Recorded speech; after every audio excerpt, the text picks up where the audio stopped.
丁克5年后，老公突然想要个孩子，我百般抗拒，却被他连哄带骗拉去医院做试管。历经数十次取卵后的失败，我几近崩溃，求着想要放弃。小凡，我知道试管很辛苦，但它成功率高，可以一次培育出双胎。如果运气好，3胎也是有可能的。我可不能输给那个男人，至少要比他生得多。他眼眸里满满的胜负欲，烧烫了我的心。不过是听到了白月光怀孕的消息，他就不管不顾的折腾我。10年前他娶我是为了气夏琳，10年后他让我生孩子是为了赢过夏琳的男人。从始至终，我都不过是个工具而已。小凡，你再坚持坚持。魏云哄了我太久，耐心耗尽了，眼里的警告是在让我别得寸进尺。我低着头看着自己略显平坦的小腹，心中如万千蚂蚁被啃噬。当年魏云和陆战爱上了贫困孤女夏琳，他们明争暗抢，闹得很僵，两家甚至断了生意上的往来。最后陆战赢了，抱得美人归，而输了的魏云为了追上进度，从一众联姻对象中选了家道中落的我。他说：“你看着最乖，就你了。”就这样，我们闪婚了，婚期定在了他们之前。虽然魏云不爱我，但和他的婚姻确实拯救了沈家。这10年里，我也一直扮演着听话的魏家太太，和他营造着婚姻幸福的假象。我答应过小林，不会让别的女人生下我的孩子，所以我们只能丁克。他一句话剥夺了我的生育权。后来夏琳怀孕，网上祝福声一片，不少人夸起了陆战。魏云喝得酩酊大醉，握着我的手腕，咬牙切齿。凭什么？凭什么他能让小林为他生孩子？我不甘心。沈凡，你去试管，生一个，沈家的项目我投1个。生2个，我投2个。他几句话让我成了生育机器，可打蛇打7寸，沈家需要魏家的钱。我摸着自己平坦的小腹，深吸了一口气。宝宝，妈妈需要魏家的钱。说完，我带着手机上的 B 超报告上了楼。医院发来的。怀上了双胎，魏云原本阴沉的脸色瞬间有了亮色。这回不会像上次一样又掉了吧？沈凡，你可别让我出丑。他的话里不是心疼我试管流产的苦，也不是对孩子的惋惜，而是那要命的胜负欲。应该不会，医生说目前数据都好，胎心胎芽也都有了。我指了指 B 超单上的字，上次试管成功后，因为没有胎心生化了，这次我特意等有了才告诉的魏云。魏云很高兴，当着我的面打了电话，让特助约了我哥谈投资。我松了一口气。魏云笑着搂住了我的腰。怎么样，开心吗？从今天起，你每天都要保持好心情，这样对宝宝好。说完，他紧了紧我的腰。我皮笑肉不笑的点了点头。从那天后，魏云流水一般的营养品送到我手上，只要是产检，每次必到场。你老公对你真好，每次都来，次次都问那么清楚，一看就是做了功课的。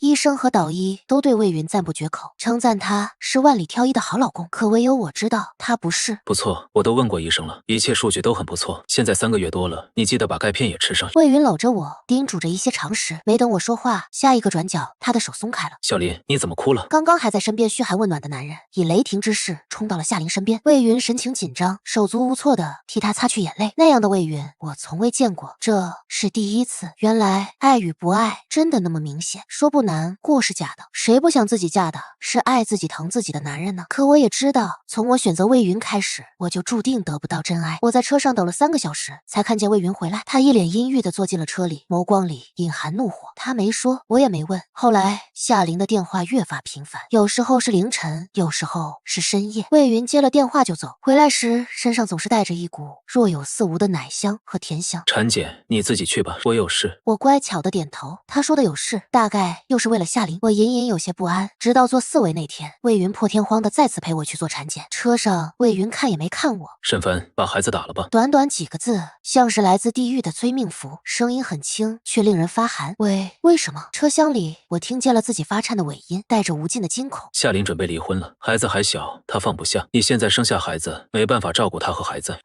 喉咙里那些滚烫的话，一个字都说不出来。他的话无理荒唐，却又那么顺口。这些字眼拼在一起，足以砸死我。我不同意。魏云一记眼神瞟了过来，带着锐利的寒气。由不得你。他拉着我走进了医生办公室，没等医生开好单子，魏云就开了口：这孩子我们不要了。医生惊得笔都掉了，张大嘴巴，半天没说出话来。从专业角度来说，医院并不建议这时候终止妊娠。孩子5个月了，这时候打掉对孩子母亲的身体伤害非常大。魏先生，你是不是有什么难处？魏云拧着眉头，二话不说将我带了出来。这家医院不行，就换一家。沈凡，这孩子就是不能留下来。看着魏云狰狞的表情，我回忆起那天他对夏琳的柔情，心防佛被什么戳穿了。孩子不要，我要生下来，我自己要。这是我第一次忤逆魏云。魏云有些愣住，沉默了半晌。我不同意，万一以后你用我的血脉来继承我的财产怎么办？这对夏琳和她两个孩子不公平。我的眼泪终于忍不住落了下来。魏云，孩子已经成型了，这是谋杀，你知道吗？魏云，我求你了，让我把他们留下来。魏云想也没想的开了车门，连一个眼神都没留给我。沈凡，这事没得谈，你要想想你哥哥那几个新项目。肚子里的孩子似乎感受到了我的不安，颤抖似的胎动，让我的肚皮一阵阵发紧发硬。接连几天，魏云都没有回家。我从别人口中得知，他忙着给夏琳打离婚官司，引产手术我已经安排好了。魏云的短信终究还是发了进来，看着屏幕上的字，眼前变得模糊。我从一开始就没得选，从嫁给魏云到试管怀孕，再到引产，我都没得选。可是我不甘心，小腹里鱼尾摆动似的颤抖，让我一向柔软的心忽然有了坚硬的外壳。我深吸了一口气，在夜里拨通了那个电话。陆先生，合作的事我同意了。你终于想开了。电话那头的人语气依然温和，我至少不会像魏云一样不做人。答应，你的每件事我都会做到。第二天，我在楼下见到了夏琳和她的孩子。你好，我叫夏琳。和魏云结婚5年，这是我第一次见到夏琳。温婉恬静的长相，配上那双柔情似水的眼睛，确实令人着迷。难怪魏云和陆战会为了她大打出手。是阿云让我来的，他说你以后会负责我和孩子的生活起居。夏琳指了指身后的行李，你先帮我把这些搬上楼吧。衣服按照季节归置，还有我的床品都是天丝的，你铺的时候小心点。我不喜欢保姆进房间，所以这些事都你自己亲自来。夏琳瞥了一眼我隆起的肚子，看样子5个月了吧？做这些事是累了点，但阿云说了，这孩子不会留的，所以你不必太在意肚子里的孩子，浪费感情了。说完，夏琳扭着腰上了楼。她走进的是我和魏云的婚房，如同女主人一般。身后的几位保姆都在为我愤愤不平，话里话外都在说夏琳小三上位。我什么都没说，认命的把东西一件一件搬上了楼。魏云下班回来时，我还没搬完，夏琳抱着孩子，兴冲冲的朝着他跑了过去。阿云，你下班了，快看看宝宝，他今天会抬头了诶。魏云抬眸看了我一眼后，接过了他怀里的孩子。他们在楼下欢声笑语的逗着孩子，而我一个人在给夏琳搬东西。刚归置好下楼，看着餐桌上的残羹冷炙，我红了眼。哎呦，忘记给你留了，这些是我要用来喂阿旺的，不然你今天先饿一饿。宝宝要睡了，你先上来和我一起给他洗澡。满心的疲惫让我一句话都不想应。魏云起身将孩子递给了夏琳，还愣着做什么？上去帮小林一起。这时嘟嘟子咕噜一声，很响。夏琳捂着嘴笑了。魏云有些尴尬，皱着眉。等会儿我再让张妈给你烧碗面，你先去帮忙。一碗面已经是大发慈悲了。魏云似乎已经不记得我肚子里那2个孩子了，如今他的眼里只有夏琳和他的孩子。忙碌到最后，我还是没见到那碗面。我和魏云的婚房里传来隐约的喘息声，是魏云。你轻点，孩子还没睡安稳呢。门缝里，魏云迫不及待地抱住了夏琳。夏琳，你终于要成为我的女人了，在这儿永远不会有人打扰我们。夏琳将头埋在了魏云的胸膛里，委屈地点头。阿云，早知道我就选你了。陆战，他根本不是男人，我早就受不了他了。对了，你什么时候带沈凡去做手术啊？他肚子里的孩子我是不能接受的。夏琳推了推身上的魏云，魏云无奈地回应道：过2天，很快了。我看着画面里的忘我的男女，随手将视频截取发了过去，请查收。对面回递很快，收到。医院里的人我已经安排好了，只要你到，计划马上启动。我关了手机，没一会儿，身后的门开了，魏云身上带着浓重的香气钻了进来。这么晚还不睡，马上就要手术了，你现在要好好休息，不然身体恢复得慢，怎么照顾小林和孩子？那只手覆盖在了我肚子上。小凡，我知道你委屈，但你也知道夏琳是我的心病，我只有治好自己的心病，才能和你共度余生。我想过了，以后135我陪你，246陪他，周日随机。你放心，我一定不会亏待你的。不会亏待我，魏云，你现在就已经在亏待我了。我没有像前几天一样反驳他。魏云很受用，从背后抱紧了我。我就知道你最乖了，当初看上你也是因为你乖。身后的呼吸声很重，我侧躺着，任由眼泪在脸上肆虐。5年不是没有感情，但此刻的恨也是真的。曾经的救命稻草，现在毁掉的不仅是我，还有我的孩子。可这次我不认命。第2天，我早就被夏琳叫起来做早饭，她抱着孩子在我耳边絮絮叨叨叮嘱着：你怎么笨手笨脚的？真不知道魏云娶你是为了什么。夏琳说着就抱着孩子来动我手上的锅铲，我顺手一挡，锅里滚烫的粥溅了出来。啊！夏琳一声尖叫，奋力推了我一把，我的肚子狠狠撞在了橱柜角上，撕裂般的痛传来，疼到我浑身冒冷汗，肚子一抽一抽的泛疼，我只能扒着台面缓缓坐在了地上。怎么了？怎么了？魏云心疼的赶了过来，他直奔夏琳，一个眼神都没给我。好疼，阿云，我好疼。夏琳娇弱的声音在耳边回响。魏云想也没想的将孩子接过，递给了保姆，随后抱着夏琳就走出了门。张妈抱着孩子，犹疑的看着躺在地上痛不欲生的我，鼓足勇气喊住了魏云。先生，太太她……魏云侧目瞥了一眼地上的我，反正这孩子也不能留，等会儿有人会来带他去医院，顺道把引产做了。冷漠至极的2句话在餐厅里回响。我疼到扭曲的身子在那一刻似乎被注入了镇静剂，五感同时消失。我艰难地爬行着，拨通了那个电话。救我！不知道过了多久，耳边传来了各种嘈杂声。我分不清自己在哪儿，但莫名地感受到了安心。此时的魏云站在换药室门口，看了一眼繁忙的急诊室，心忽然悬空了起来。老婆，你坚持住，我一定会在产房外陪着你的。一个丈夫心焦地拉着怀孕妻子的手，一路安抚。魏云想到了那个倒在地上痛到扭曲的身体，他好像有点后悔了。这时电话响起，是自己安排的保镖。没等魏云开口问人是不是已经带来了医院，对面焦急地开了口：先生，我们赶回家的时候，太太已经不在了。张妈说有人把太太带走了。魏云拧着眉头，说话时气压很低。谁？张妈说不认识，但太太似乎和那人认识。魏云第一反应是我哥沈宇，他挂了电话后马上给沈家打了电话。你们把沈凡接走了？对面的沈宇还在睡梦中，含糊不清地问了句：什么？小凡没在家再待着吗？她一个孕妇能跑？没听完，魏云就把电话挂了。沈家没接走，那人会去哪儿呢？魏云脑子乱成了一团，转过身就往外跑。这时换好药的夏琳走了出来，喊住了他：阿云，你要去哪儿？沈凡不见了，我得去找他。夏琳一把抓住了魏云的手腕，瘪着一张嘴，很是委屈。他不见了不是更好吗？他在家多碍事啊，影响我们一家3口培养感情。阿云，你难道不想要我了吗？夏琳娇软的身子如同无骨一般粘在了魏云的身上，可此时的魏云脑子里反复想起的却是我和我肚子里的孩子。本以为自己可以为了夏琳什么都不要，但一切真正来临的时候，魏云发现自己慌了。他似乎没有自己想象的那么果断。魏云深吸了一口气，将手从夏琳怀里抽出。人命关天，他肚子里怀着的毕竟还有我的孩子。小林，你在这等着，我会叫人来接你。夏琳不甘心，还想扑上前去，但魏云干净利落的一个转身，他扑空了。看着远去的那个背影，夏琳咬着唇，眼里满是恨意。我想要的，从没有得不到的。陆战士，魏云也一样。魏云一路上心神不宁，手机里不断重拨的电话，无一例外都没通。我醒来时，第一反应就是摸肚子，隆起的腹部给了我极大的心安。醒了。低沉的声音在耳畔响起，我转头一看，是陆战。谢谢你救了我，不过我现在已经从魏家出来了，恐怕后面的事情帮不了你了。陆战挑眉摊手，无所谓，你发来的第1段视频其实也够了，再加上你作为人证，这场官司他们输定了。这样的神情我在魏云脸上见过，是一种不顾一切也要赢过对方的欲望。可他明明不是也爱夏琳，爱得死去活来吗？如今一场离婚官司，他竟然能够毫不留情。我看着面前的男人，有些发怵。手机里魏云的电话一直在响，我当着陆战的面按下了关机键。这医院里都是我的人，你放心，在这养着，到时候等着开庭就行。陆战走时带上了门，医院里有专人照顾，我的身体恢复得很快。陆战偶尔会过来带点外面的消息，比如魏云在找我，魏云和夏琳好像有了间隙，又比如魏云从沈家撤资。我早该料到魏云一定会用这招将我逼出来。陆战安抚我，等我和夏琳的官司结束，沈家的漏洞我会给你补上。你和夏琳为什么离婚？最终我还是忍不住问出了这句话。那么爱过的人怎么舍得放弃？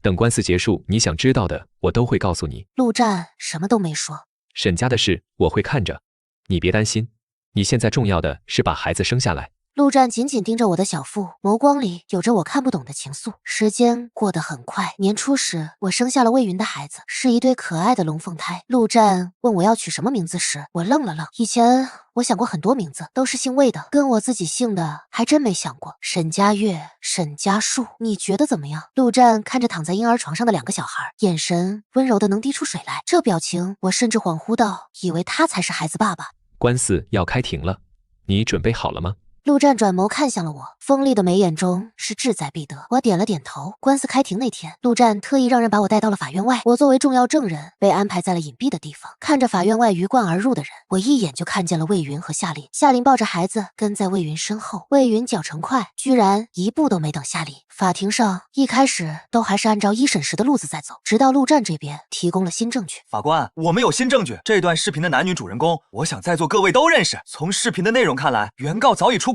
庭下发出了阵阵议论声，坐在原告席的夏琳白皙的脸瞬间涨红。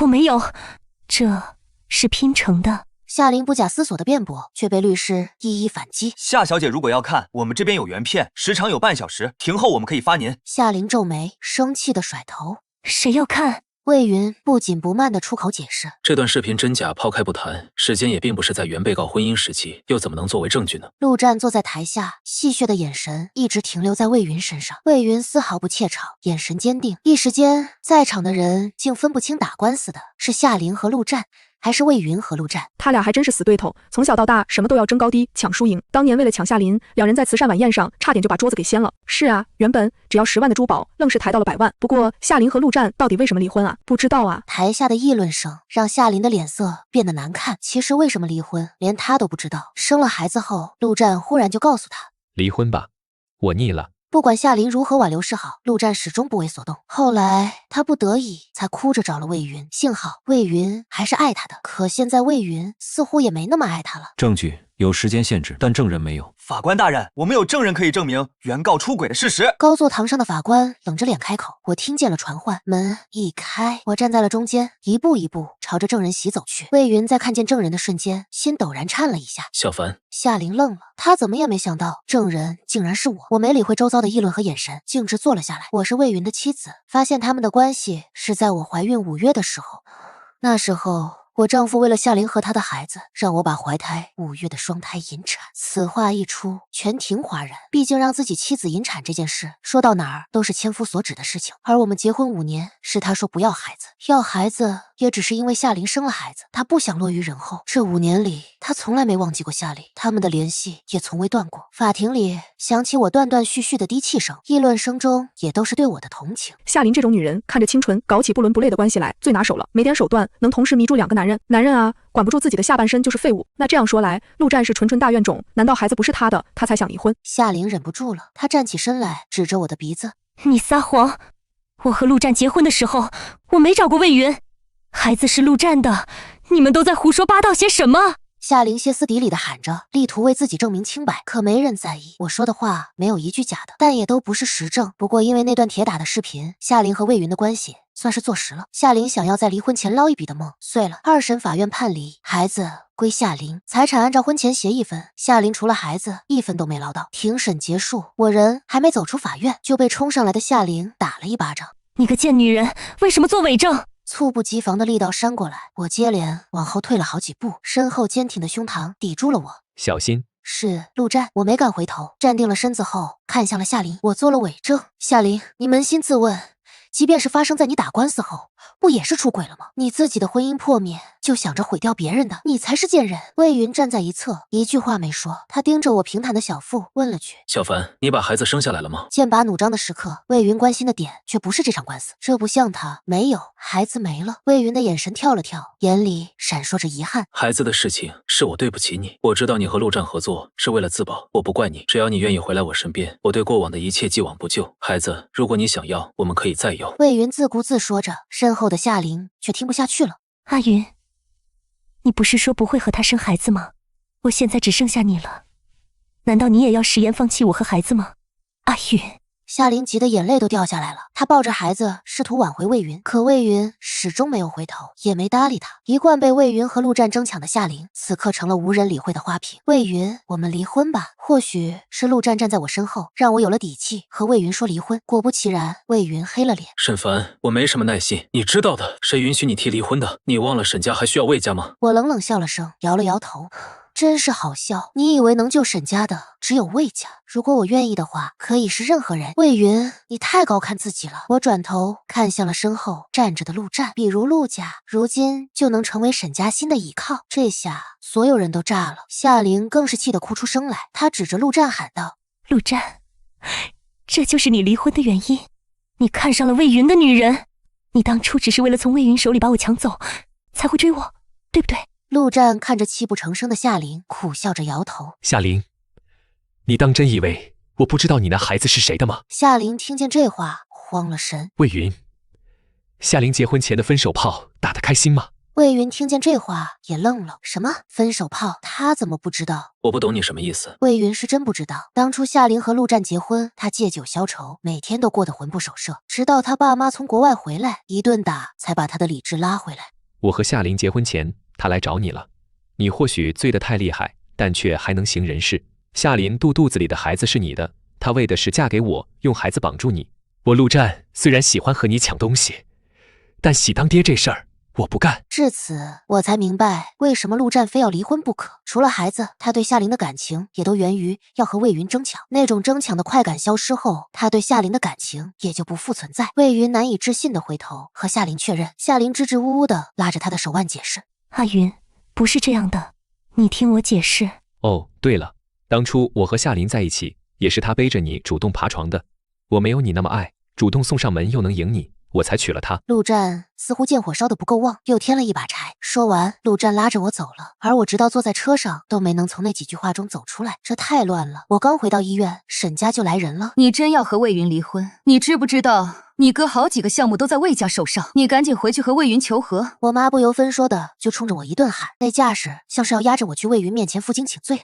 妈，你知不知道我差点死在魏云手上？妈，难道我就只能为了沈家存在吗？哪怕是死，都要为沈家流干最后一滴血吗？妈，我到底是不是你亲生的？眼泪不由得落下。从我记事以来，我妈就告诉我，我的婚姻一定要为沈家铺路，我一定要为沈家带来最大的效益。你哥不成才，只能靠你了。于是我做什么决定都要为了沈家，哪怕这5年我过得并不好，也要为了沈家吞下苦楚。小凡，妈不是这个意思。妈妈缓和了脸色，她拉着我的手开始说自己的不容易，说她一个女人拉扯我和我哥长大的艰辛，说守住沈家的困难。这些话我听了无数遍，也早已麻木了。说白了，她不过是用亲情在绑架我，为的就是让我心甘情愿为我哥付出而已。如今我不愿意了，妈，我和魏云一定要离。沈家要是就此败落，就让他败了。我没有说出陆战的事情，对于陆战，我始终存疑。他出现的时机，他的动机，一切都太巧合了。他就像为我量身定做的陷阱。这时，病房里传来一阵啼哭声。我想拦着我妈，已经来不及了。她冲进了里间，看见了婴儿床上的宝宝。没等我反应过来，她就拿着包冲出了医院。完了，她一定会去找魏云的。果不其然，没几分钟后，魏云就出现在了医院里。他指着那2个孩子，质问我：“这就是你说的打了？沈凡，你真是胆子大了。怎么，你真想自己一个人养大这2个孩子？”魏云站在我面前，压制感极强。没等我开口，身后一个大力拉开了我。我养。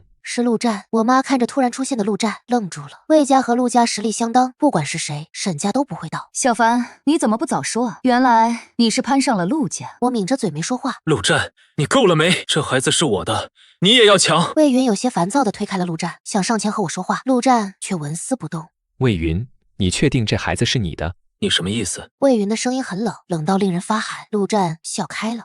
不好意思，你的试管用的是我的精子。魏云笑不出来了，僵硬的面容跳了跳。陆战，陆战不以为然地摊手。夏琳怀的是你的孩子，你的妻子怀我的孩子，这很公平啊。我站在2人中间，浑身发冷。原来这就是陆战看孩子时那么温柔的原因，原来这就是陆战找上我合作的原因。不是因为我占尽地理优势，也不是因为我是那个重要的证人，而是因为我肚子里的孩子是他的。这是亲自鉴定，你看看，魏云，你还是输给我了。魏云看着眼前的亲子鉴定报告，手抖到连报告都拿不稳。他和陆战争抢了半辈子，可到头来还是输了。如果当初他好好的选择和我过下去，也许一切都不会发生。此时的魏云后悔了。小凡，如果你愿意，我们还是可以在一起。孩子，我会养。我看着魏云，早已分不清他是为了争抢还是真情。我累了，魏云，我们离婚吧。最终，我还是和魏云离了婚。离婚那天下了很大的雨，魏云拉着我的手在忏悔。夏琳走了，你真的不准备原谅我吗？我把手抽了出来。魏云，算了吧，本来我们没有什么感情，何必在分开时表现得这么舍不得呢？冷冰冰的一句话，彻底切断了魏云的幻想。婚姻5年，我和他之间终究是没能走到一个好结局。分开时，魏云不甘心地追了上来。沈凡，你真的要和陆战在一起吗？我的事不劳你操心了。说完，我起身走到了接待大厅，看着暴雨中停着的那辆车，我默默转身走向了后门。陆战，我怎么可能选他呢？如果当初留下孩子是因为对魏云残存的爱意，可陆战对我来说就是个陌生人。既然他们都这么想要孩子，那就给他们吧。坐上飞机离开的那一刻，我终于成了沈凡，一个没有沈家牵绊，没有任何感情留恋，身后空无一人的沈凡。小凡，接机口站着，挥手的是我从小到大的挚友舒婷，是我在事发之后唯一联系的人。恭喜重获新生。舒婷为我安排了工作，甚至贴心的替我找好了住处。我也和国内所有人都断了联系。后来听说夏琳把孩子给了魏云，改嫁嫁给了一个50来岁的老头。魏云和陆战还是斗个不停，只是现在比的是更先找到我。我听见这消息的时候，啼笑皆非。幸好我没有一时糊涂留在陆战身边，幸好我也没有因为魏云的求和而回到他身边。其实他们谁都不爱，他们爱的是追逐，是比拼。我和夏玲都是他们追逐下的牺牲品而已。而我的人生在离开他们之后，也有了新的开始。爱自己，爱自由，